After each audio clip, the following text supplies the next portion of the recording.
Because I don't like saying that it's a hobby, because I don't consider it a hobby. Like, it's definitely a passion. Like, so when people say, oh, that's a great hobby, it's like, no, that's not what it is. It drives me, like, you don't even understand. Like, it gets me through really, really hard times. And I always would listen to lyrics. That would be like my number one thing, is like I would listen to lyrics and I would just be like really moved by it. So I always knew that I wanted to write something like powerful that moved people.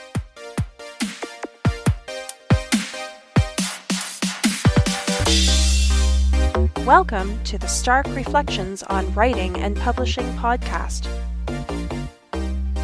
There has never been a better time for writers. More information, options, and opportunities are available to you, but navigating these requires insight.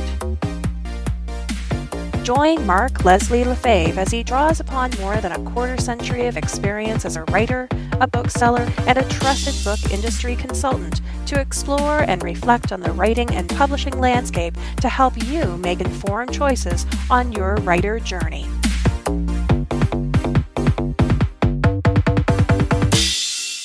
Hello, Reflectives, and welcome to episode 139 of the Stark Reflections on Writing and Publishing podcast. This is your host, Mark Leslie Lefebvre.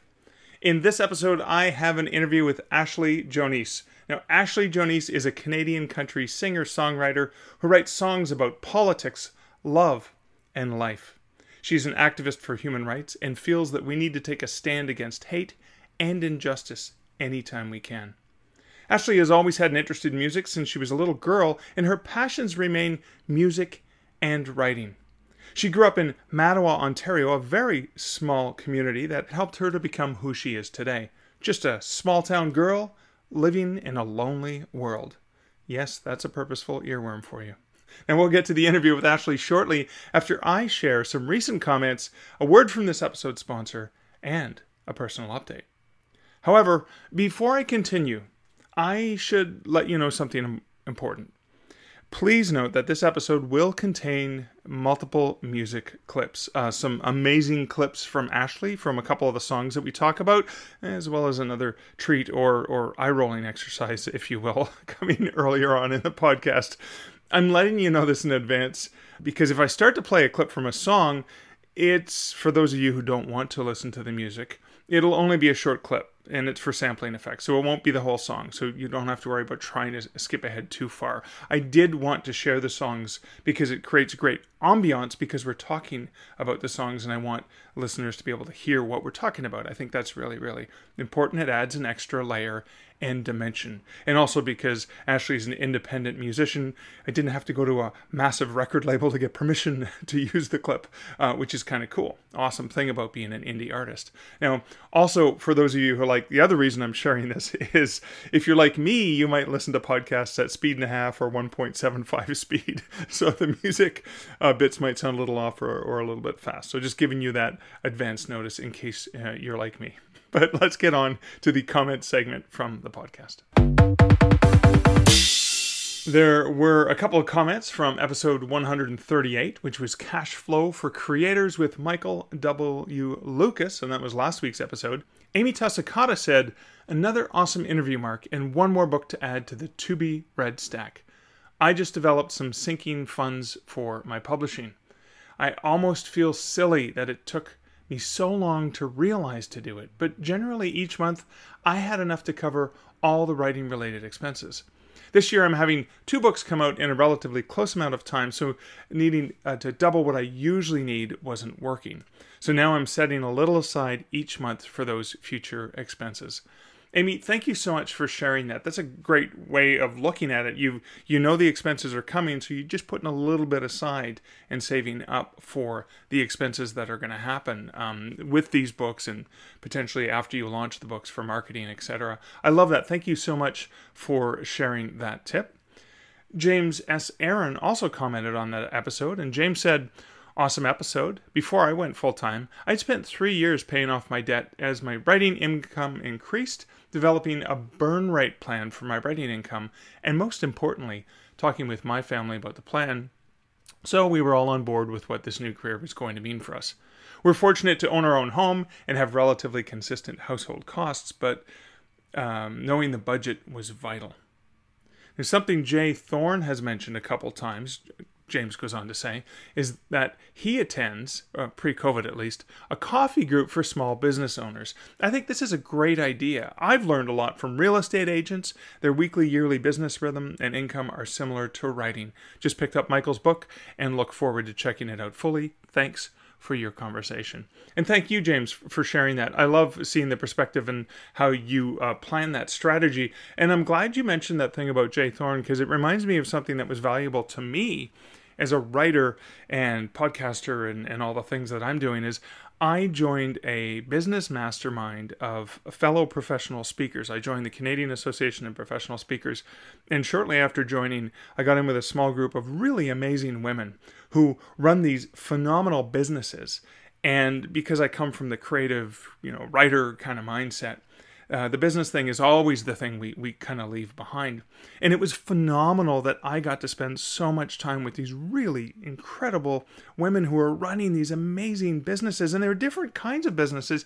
Each one of them, I think there was 4 of us in the group, or 5 of us in the group, I think, because it kind of migrated over time. And each one of them was running a completely different business. I was some of them had written books, which was cool, but that wasn't their primary business, like where I consider writing the primary thing. And I learned so much from them. I mean, one of them was very specifically someone who helps people run independent businesses, which was kind of cool. Another one was a marketing professional who works on massive marketing contracts with major companies. But again, it didn't matter where they came from. What mattered was I was able to learn from these other business people. And I think that's valuable. It's like you said, when Jay goes to the small business owner the things that they learn. So thank you. And I'm so glad, James and Amy, that you valued having Michael on the show. It was a great conversation with him. And I also want to remind listeners that you still have a chance to win a copy of Michael's book, Cash Flow for Creators, by commenting on episode 138 of this podcast over at starkreflections.ca. And if you do that before the end of day, Friday, June 26th, 2020, all commenters will be entered in for a chance of winning a copy. So Amy and James are already automatically entered in. And all patrons of the show are also automatically entered in for a chance to win, just for being patrons. Speaking of which, I wanted to welcome Krista D. Ball as a patron of the show. Welcome, Krista, and thank you so much for supporting the podcast. As a patron of the podcast, you'll gain access to all of the backlist content made available to patrons over at patreon.com/starkreflections, and this includes text, video, and audio content, including my special reflections on other podcast episodes and other bonus audio podcast material. So thanks to Krista and to all of my amazing patrons who support this podcast. Your support means so much to me, and I truly appreciate you offering that, particularly during these challenging times. But now let's get on to a word from this episode's sponsor. This episode is sponsored by Findaway Voices. If you're looking for a professional narrator, or you're just looking for a way to upload your audiobook to more than 43 retail and library channels around the world, then you might want to check out what Findaway Voices can do for you. With Findaway Voices, you can find a pro to work with, you can upload your own content, you can control your price, and you can participate in marketing promotions, especially ones related to Findaway's partnership with BookBub's Chirp.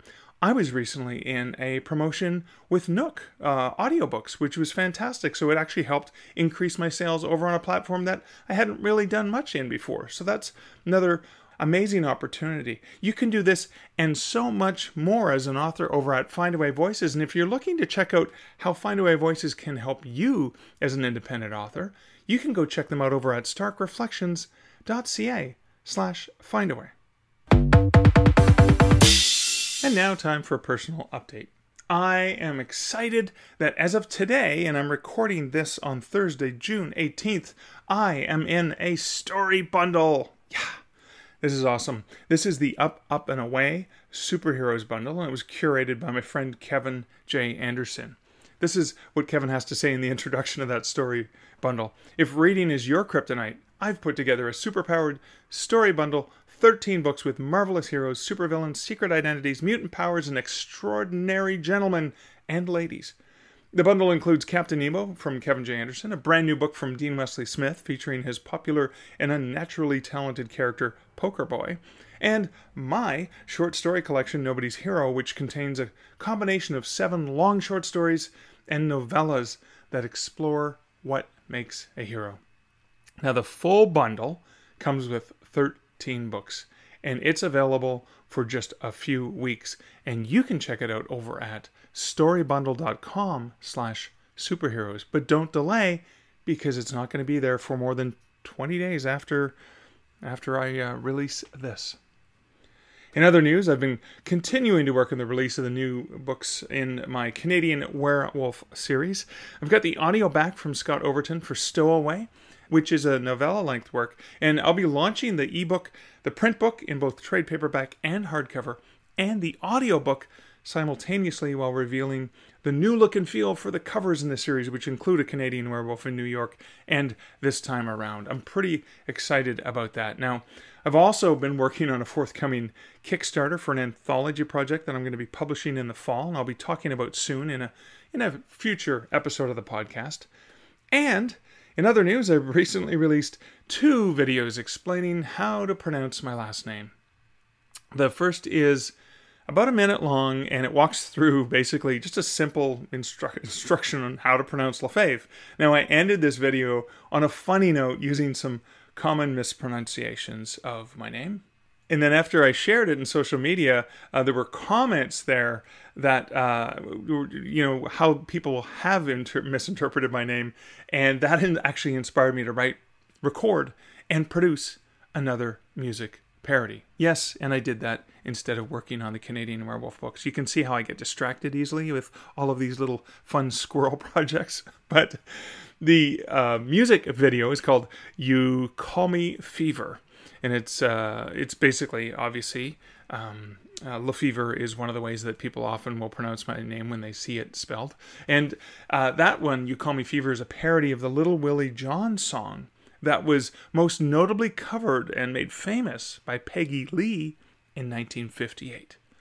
Now, I kind of riff more on the Elvis Presley cover version of the song, and I had a heck of a lot of fun putting this together, experimenting with audio effects and visual effects for the video. It was a really fun sort of project to work on, and again, it was one of those projects, unlike a book-length work, where I could actually spend an hour here, spend an hour there, spend an hour another time, when I wasn't in the mood to do straight-out creative writing.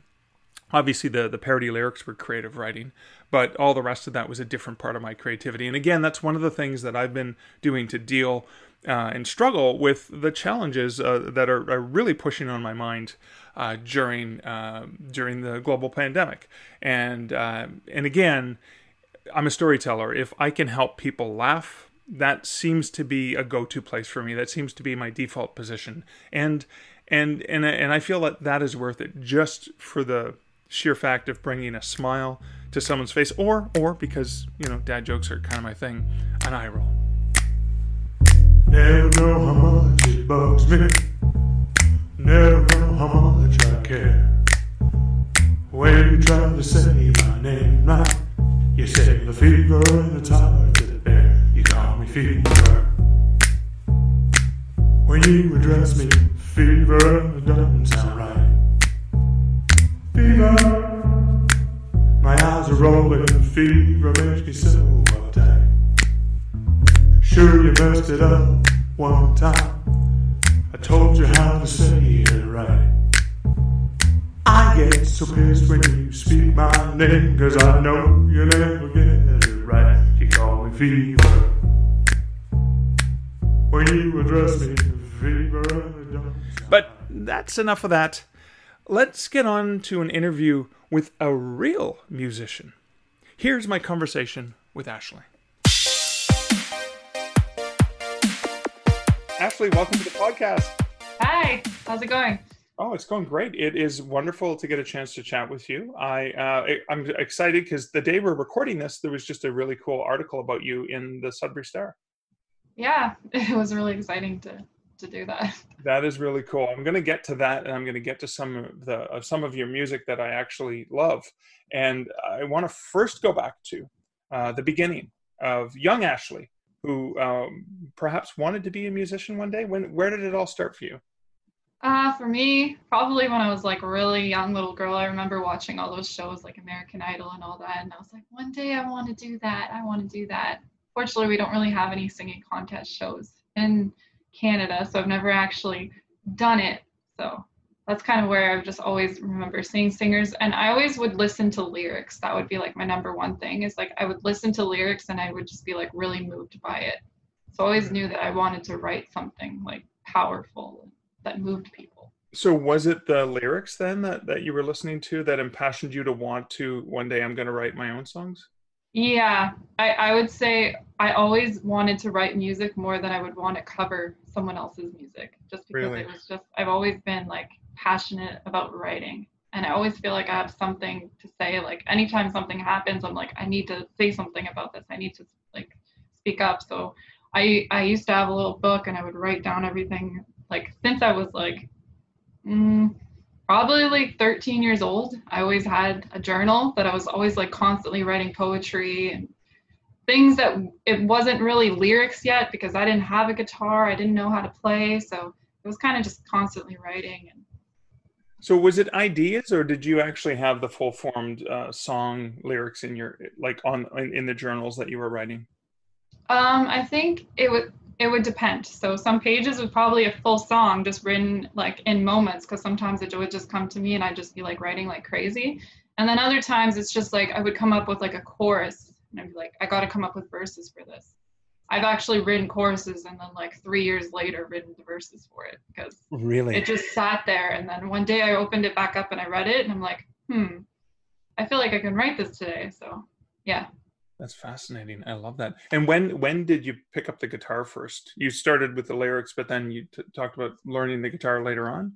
Yeah, so I would say in grade 8, my mom put me in this like French English kind of guitar lesson course, and everyone had a guitar. They just give you one. I didn't even own one, so I wasn't really practicing when I'd go home or anything. They gave you a guitar that was yours just for being in the course?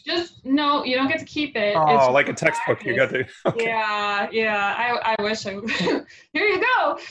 Everyone would sign up for the course, but yeah, and it was like for a credit, so you get an early credit for high school. So I started playing that. I learned like very basic chords, and then I just started immediately writing songs as though I was already like a great guitar player and that I could do that. But did learning the guitar actually assist you with the lyrics, because suddenly you had music you could put these words to?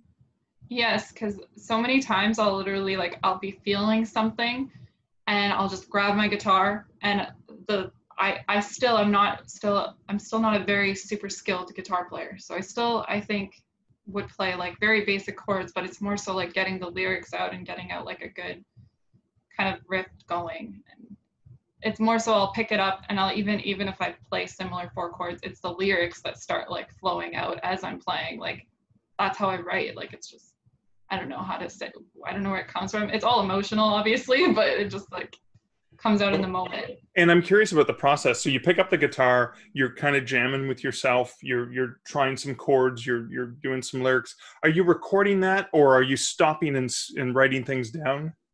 I do both. So sometimes I record myself when I know I'm saying things that I'm not going to remember right immediately after, because sometimes that's what happens. I'll like, oh, that was a great lyric, and then I'm like, what was it? Like, you know, because you just literally wrote it on the spot, because that's kind of how I like kind of respond to things.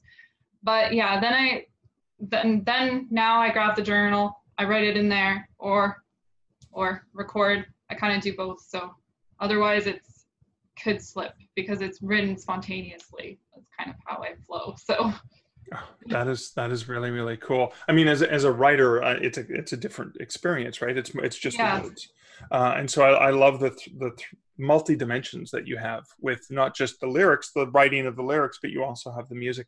Now, do you write the notes, or how do you notate is it just the chords? Yeah, I just use the chords. I haven't learned how to read music. It is something I would really love to learn, but So I haven't got there yet. Yeah, I just play by ear, and I kind of just play, like I learned chord, I've watched tons of YouTube tutorials and I'm getting guitar lessons right now actually. So that's kind of how I pick up the music, but I've never actually, like if you show me a notation, I'm gonna have a hard time reading it, I'll be honest. Okay, fair enough. So I have to ask this as well. You're at a party somewhere, there is a guitar or someone puts a guitar into your hand. What's the first thing that by instinct that you play just to see if it's in tune or whatever? Is there like a go-to? I mean, for most people who don't know guitar, it's usually they try to do Smoke on the Water, but yeah. I actually remember that was the first song that I learned ever on guitar. And then when I went into the guitar class, that first guitar class I told you about, the first thing he says to me is, no, to the whole class actually, is nobody is allowed to play Smoke on the Water. And I'm like, that is the only song that I know. And you mean it's just the top string one, right? Like whatever that's all I knew how to do. I didn't know how to do the fancy stuff. But that, for me, that was like a milestone. I learned how to play that, and then I'm being told that I can't play it. And I'm like, this sucks. Did that teacher actually teach you how to do Smoke on the Water properly? No, he just does not want anything to do with it, understandably. But it's a good song, but it's definitely overplayed by like everything, because it's kind of the first thing that a lot of people learn. So yeah, because it is relatively easy, and when you think about it, because even non-musicians like me can pick up a guitar and play that one. Yeah. So do you remember what the first song was that you nailed and you went, wow, I've got this? Outside by Taylor Swift. It's not a super popular song, so not a lot of people will know it, but it was on her first album, and I think it was her first album, maybe her second. Either way, okay. That was the first kind of song that I learned, because I'm guessing it was the lyrics, right? The lyrics that drew you to the song? Yeah, because the song is about being on the outside and like wanting someone to see you, and I feel like I've always kind of been like that. I was never like super popular in high school or anything, so I always just wanted to be recognized. I don't know. So that song really like moved me as a young girl. That is cool. Now, is music a part of your regular day, or is music the passion that you follow in the evenings and weekends when you're not working? Probably it's kind of in between, I would say, because I'm always like thinking about music, but I'm also very interested in what I do work-wise. Okay. Kind of in between, I would say. As weird as that sounds, but no, it's okay to like what you do. Yeah, because I don't like saying that it's a hobby, because I don't consider it a hobby. Like it's definitely a passion. Like, so when people say, "Oh, that's a great hobby," it's like, no, that's not what it is. It's my life's work. It drives me. Like, you don't even understand. Like, it gets me through really, really hard times. So to say it's a hobby, it's like, I feel like it just downplays. I don't know. So you talked about having choruses that you've written, and you've come back years later and added to that. Yeah.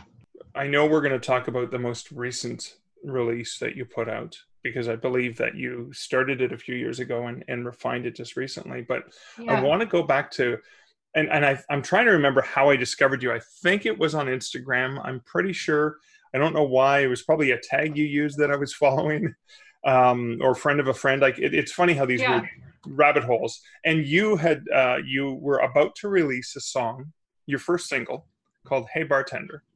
Yeah. And you were looking for people to participate by saying, "Hey, how are you dealing with COVID-19? You want to send pictures?" Yeah, essentially. Do you want to get involved? Actually, I know like a few different musicians on Instagram. They were telling me like a good way to kind of like connect with other artists is to like follow them and go see their stuff. So I kind of just started following musicians, and then I put that out, and I had quite a few people reach out to me for it.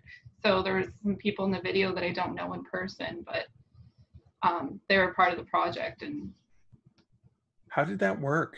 Because you put it out there, and then anyone could send stuff. So you had to curate, you had to, try to incorporate it.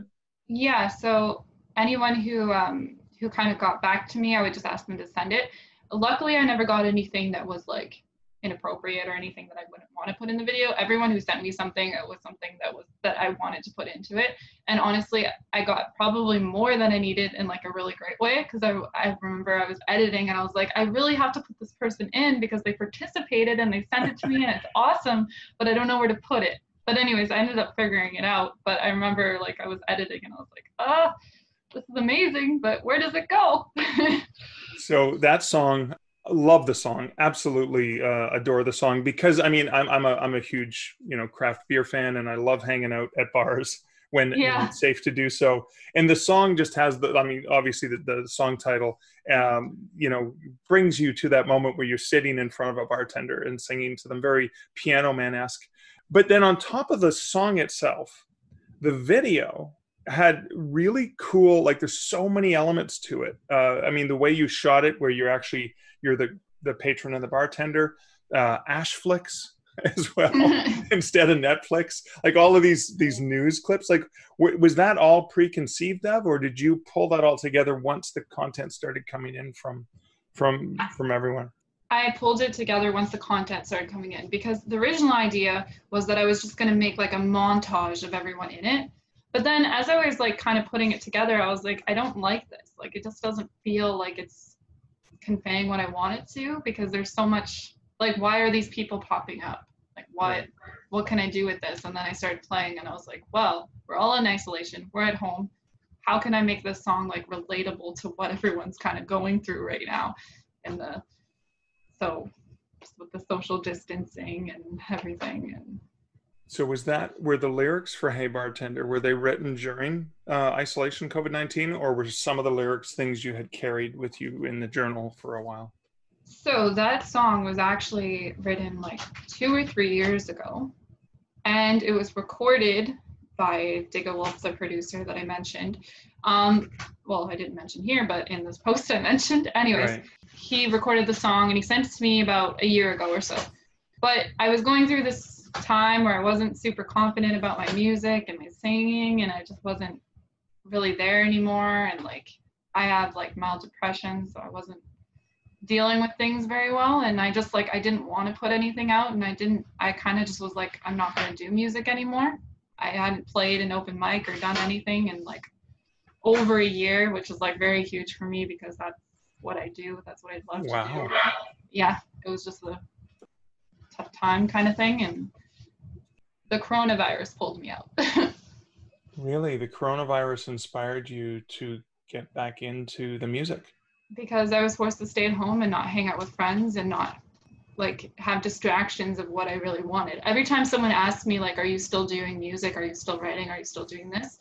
I would say no, not really. And it would crush me. Like, it would hurt me so much that I wasn't doing it, but I wasn't changing it. Like, I wasn't doing anything. So I signed up for guitar lessons. I'm like, okay, I'm going to start doing guitar lessons again.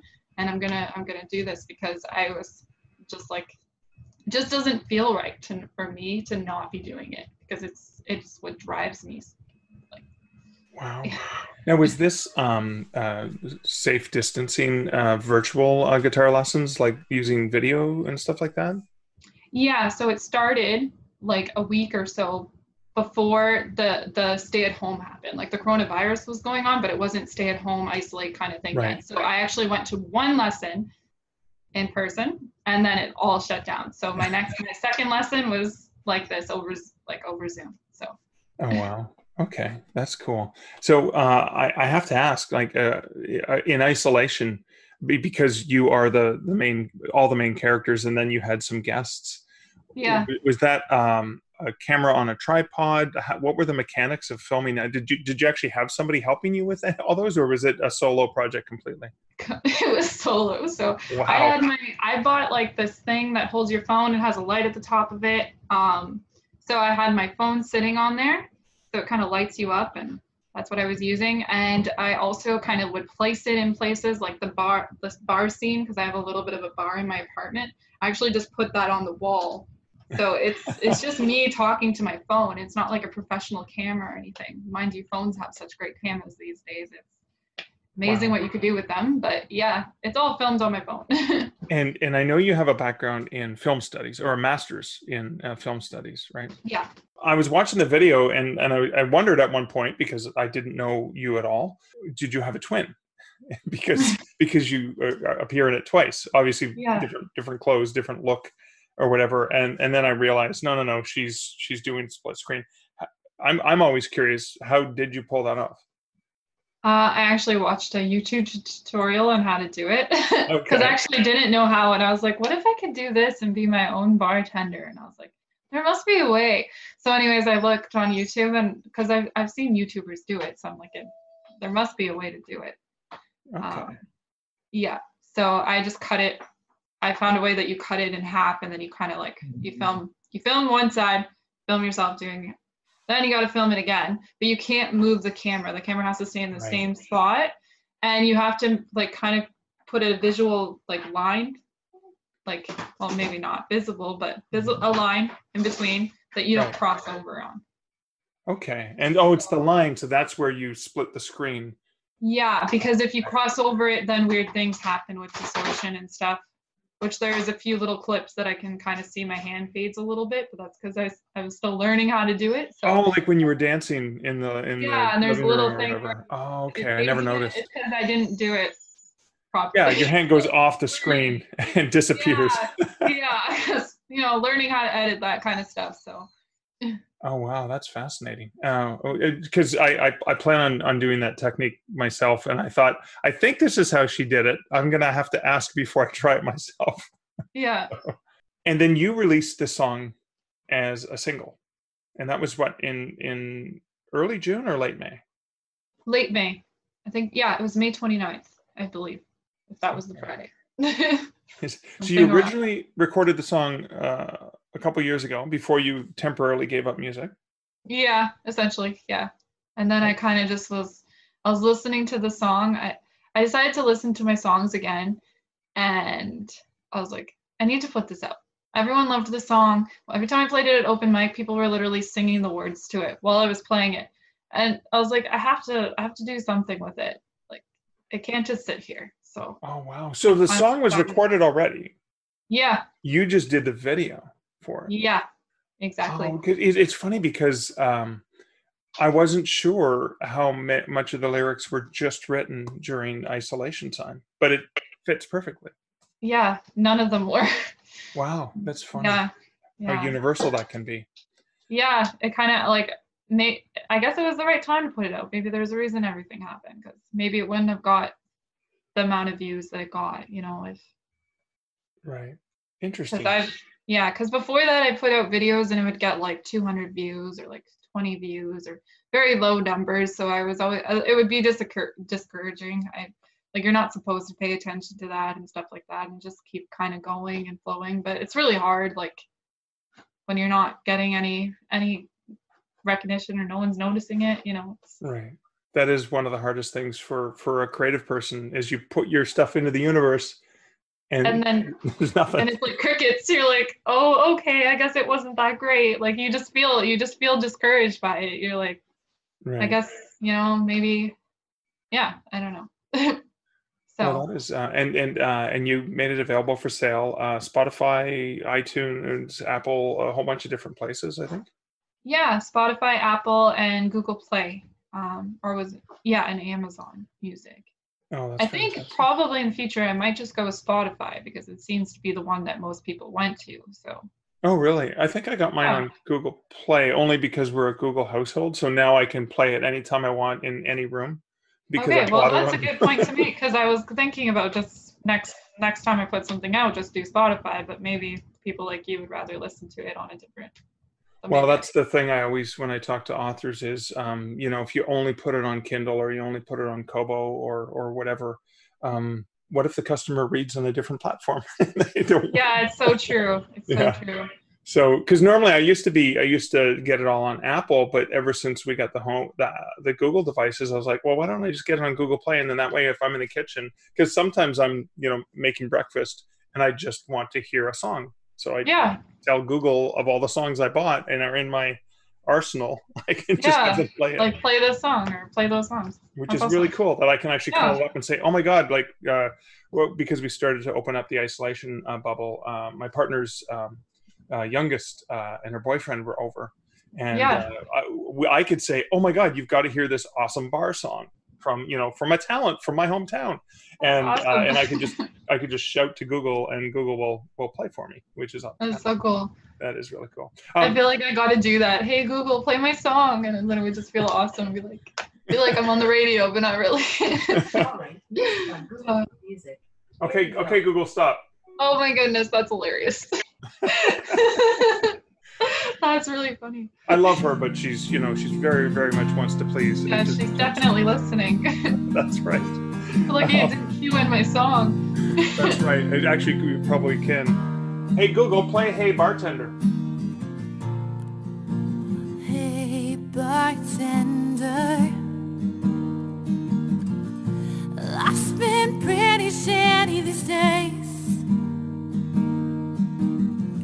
Been playing with Waldo on my Tinder page.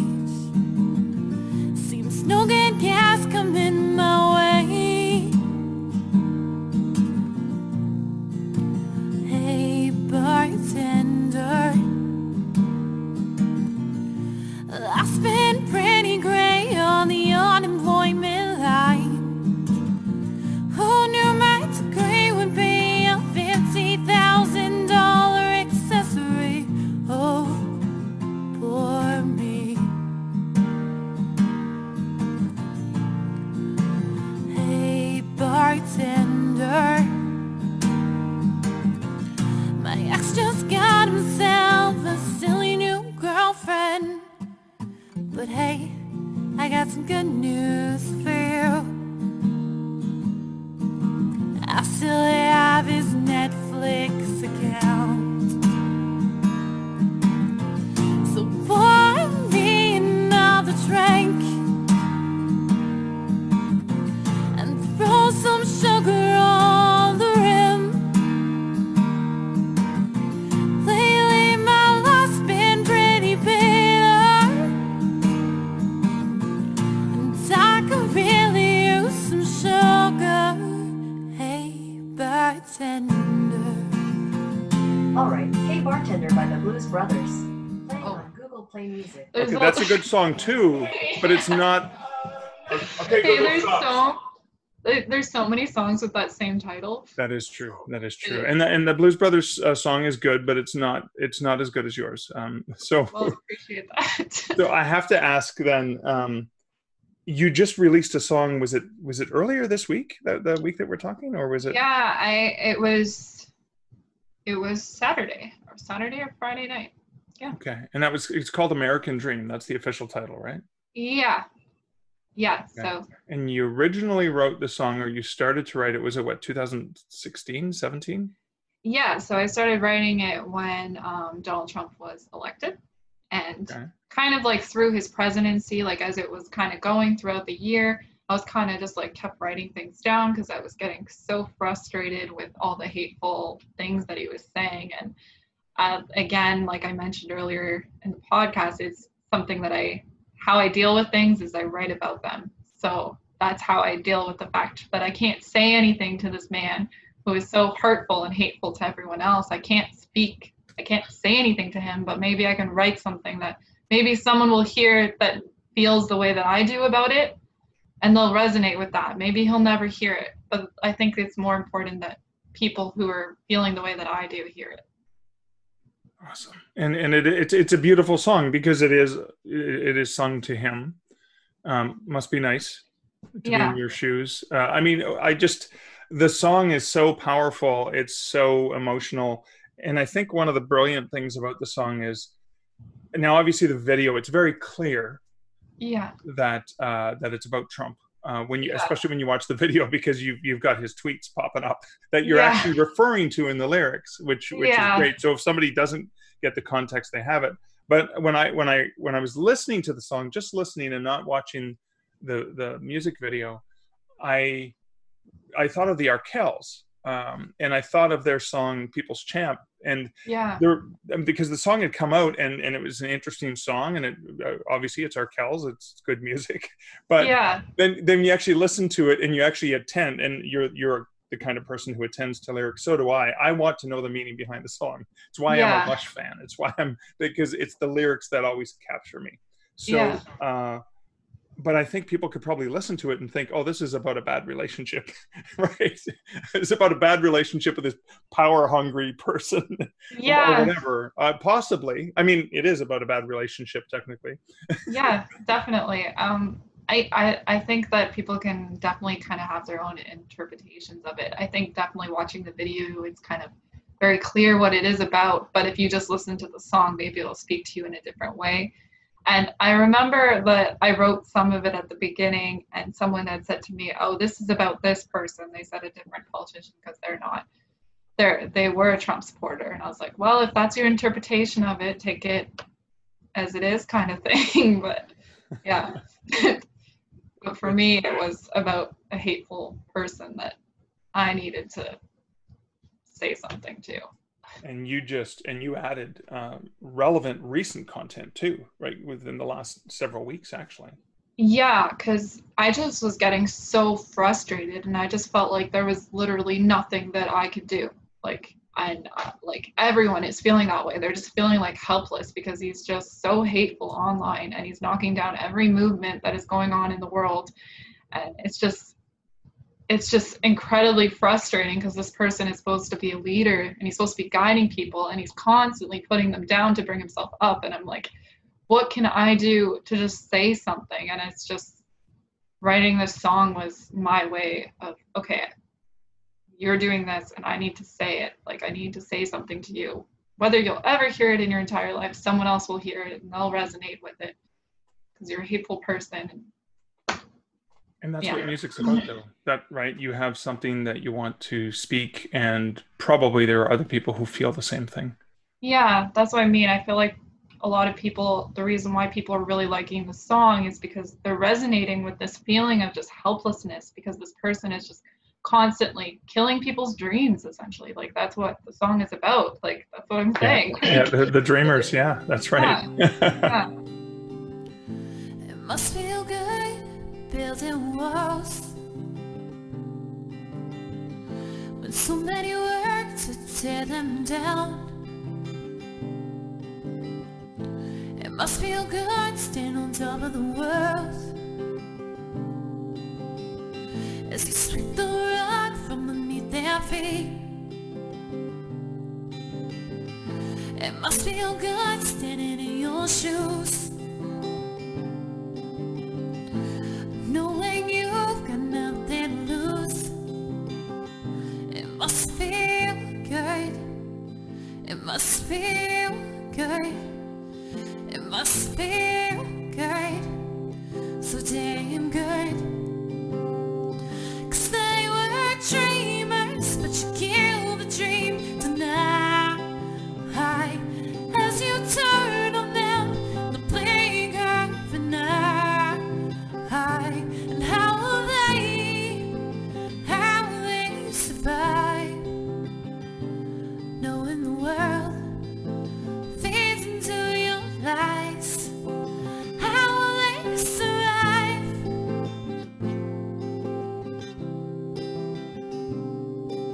So a couple questions about it.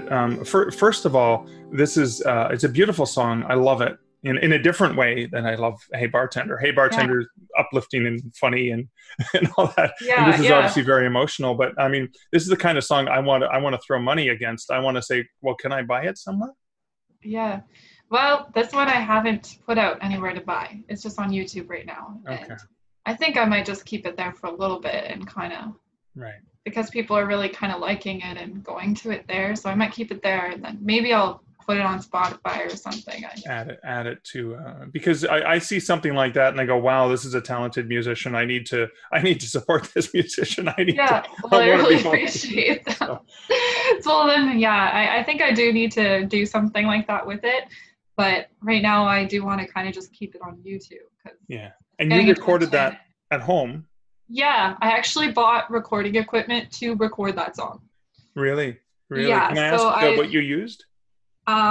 It's an Apex 4358 microphone. I could probably just show it, but So you didn't have that in your home. This is like, I feel so impassioned that I need to get this song out there, that I need to go and buy this equipment. Yeah, because I had written the whole song and I took out my phone and I was playing it just in front of my phone, and I was like, I'll just put it out like this, and I was like, it doesn't feel right because it doesn't sound good. Like, you know, it doesn't sound, this song could be so powerful, but it needs to sound good, like a good recording. So I literally went to the Long and McQuaid in Sudbury, and I asked someone, I was like, I just want recording equipment, just a basic kind of setup. I don't really know how to do any of it.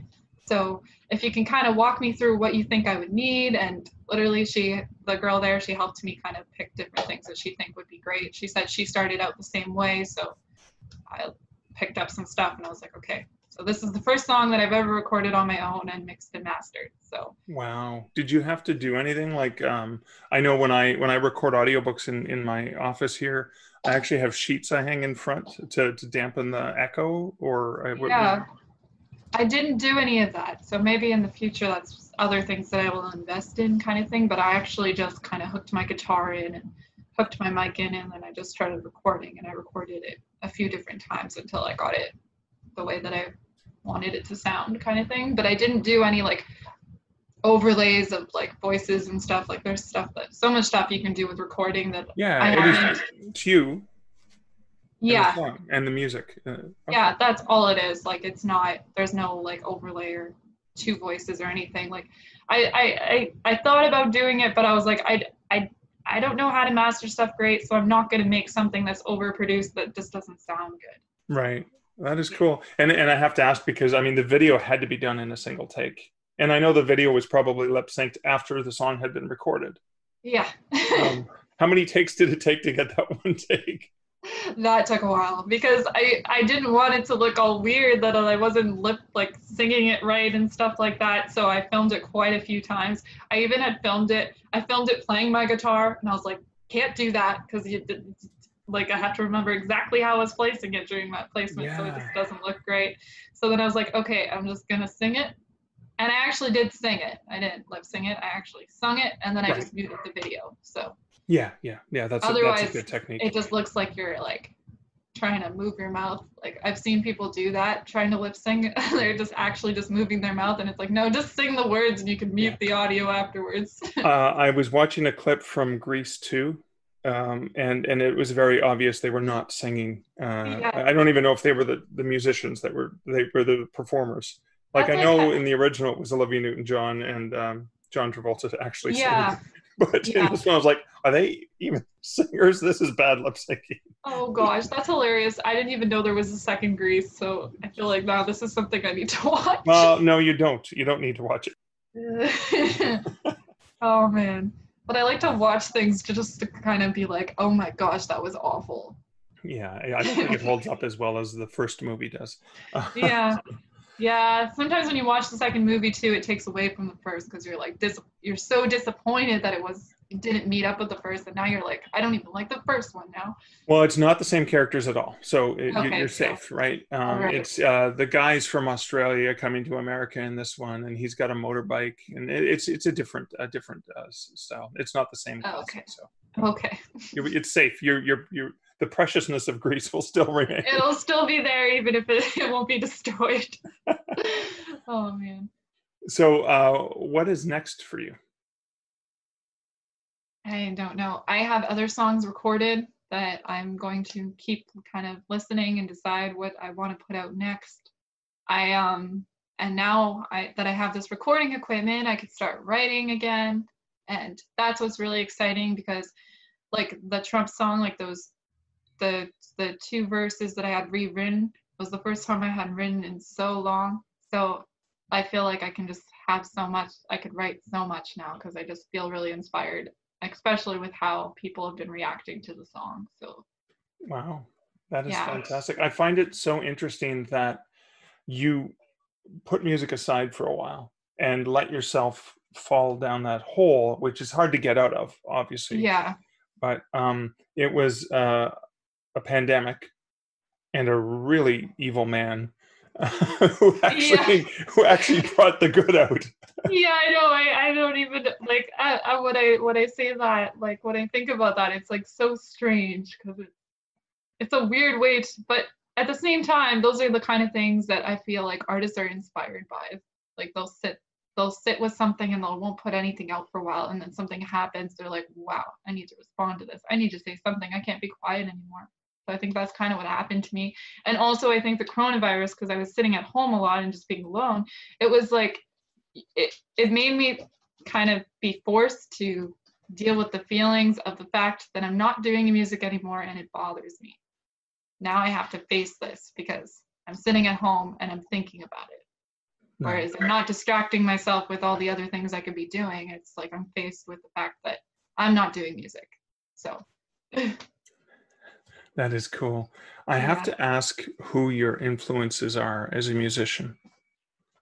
There's a few different ones. Taylor Swift, which everyone always thinks that's like, oh, it's like a cliche or she's over, I don't know, over followed but she's a songwriter. So for me, when I heard her song, The Outside, like I said, I like listened to the lyrics of that song and it just got me. Like I felt like she was saying everything that I was going through at the time. So I was like, this just speaks to me. And like, so that's why I started loving her. Like I've followed her since like day one because it's her writing. Like some people think she's an over, like, I don't know what the word is, but has too much attention or she's too much of a pop star or whatever it is.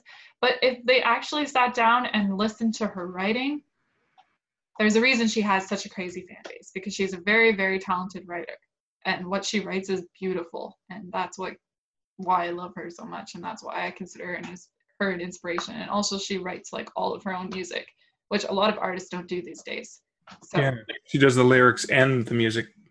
Yeah, and she works with the producers when they're like making the tracks for her pop songs. She works with them to the beats. Like there's tons of she has documentaries and stuff out there where she's kind of bouncing off the ideas with them.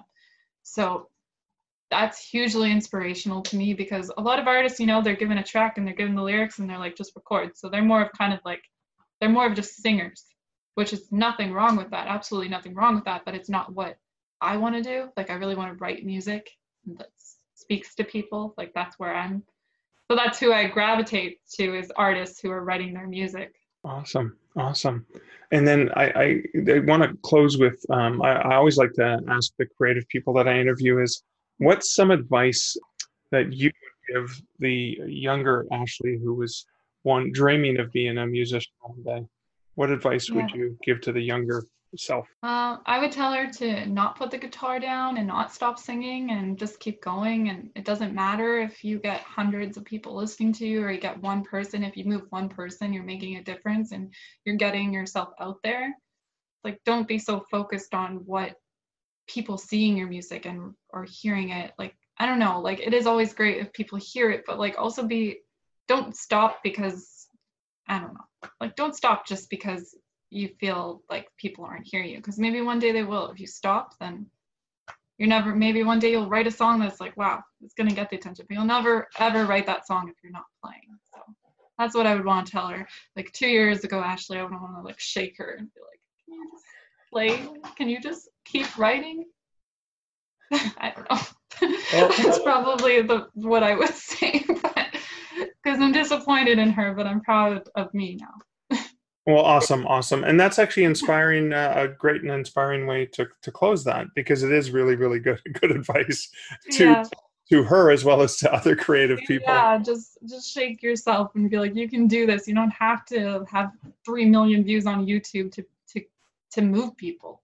You just have to write and put yourself out there. And you'd be surprised, like even just the Trump song, I've had so many random people like message me and tweet at me and say like that this has moved them, that this song has made them cry, that it meant the world to them. And it's like, even if it stays there, it's like I moved people, Yeah. That's what's important. That is fantastic. So where can my listeners find out more about you online? Where can they find you online? I have a Facebook page, which is at Ash Joanisse. And then I have Instagram, which is at Ashley Joanisse. And then I also have YouTube, which what I'd say is kind of like my number one platform that I'm going to start putting out even more content.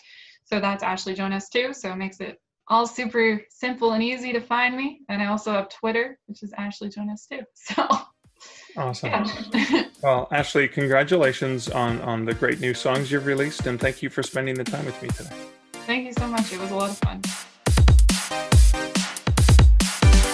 There's two things I want to reflect on based on stuff that Ashley said in the conversation. The first one is tied to sort of the very end of the conversation when she was giving advice to her younger self. And what I get out of that is the sentiment of, if you stop, you'll never ever write that song that might move people. And she was talking about the fact that she was putting stuff out and she wasn't getting a lot of views or comments or reaction. It was just kind of crickets. And that's something that happens to writers. It happens to musicians. You put something out there and you never actually hear back. As a matter of fact, I'm fortunate that I have people who comment on this podcast. I know there are downloads every week of the podcast, but I very rarely, for all of the people who listen to it, I very, very rarely get comments. And similarly for the books that I've sold, for, the majority of the books that I've sold, less than 1% of readers perhaps ever comment or leave a review or anything like that. But the sentiment of, if you stop, you'll never write the song that might move people, really speaks to me, because you don't always hear from the people who are moved by the things that you create.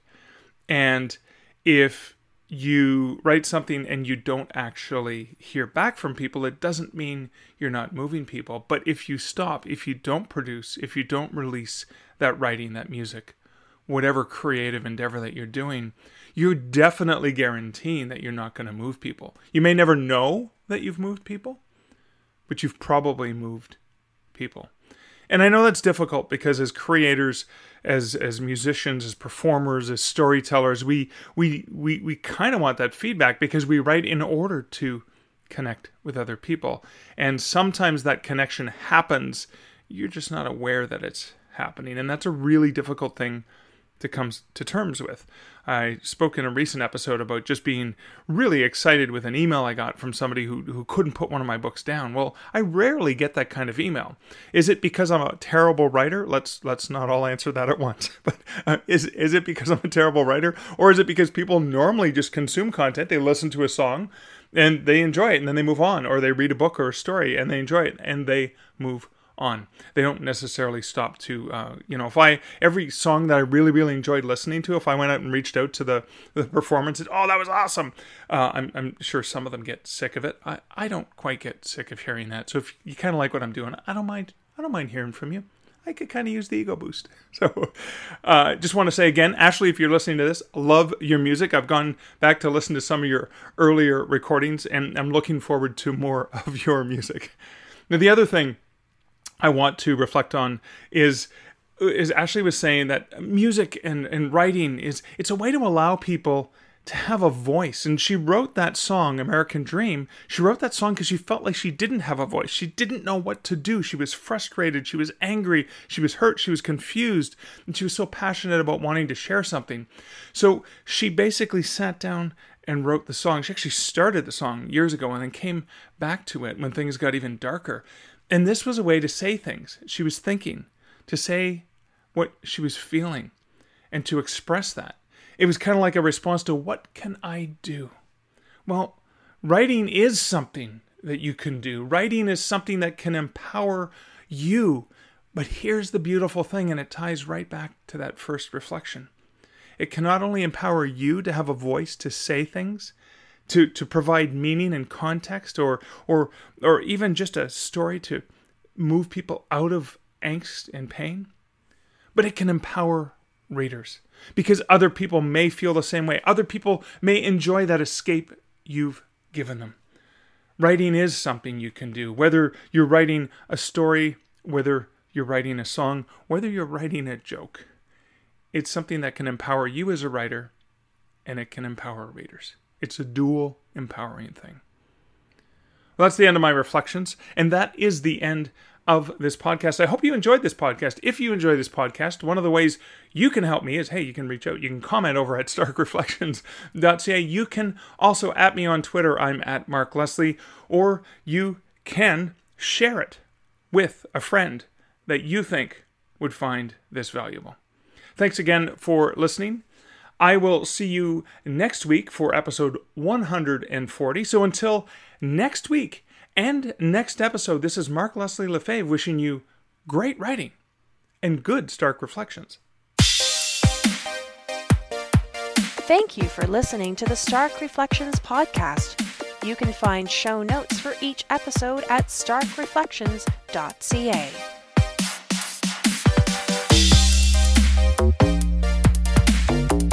The music for this podcast, Laser Groove, was composed and produced by Kevin MacLeod. Check out more of Kevin's great music at incomptech.com.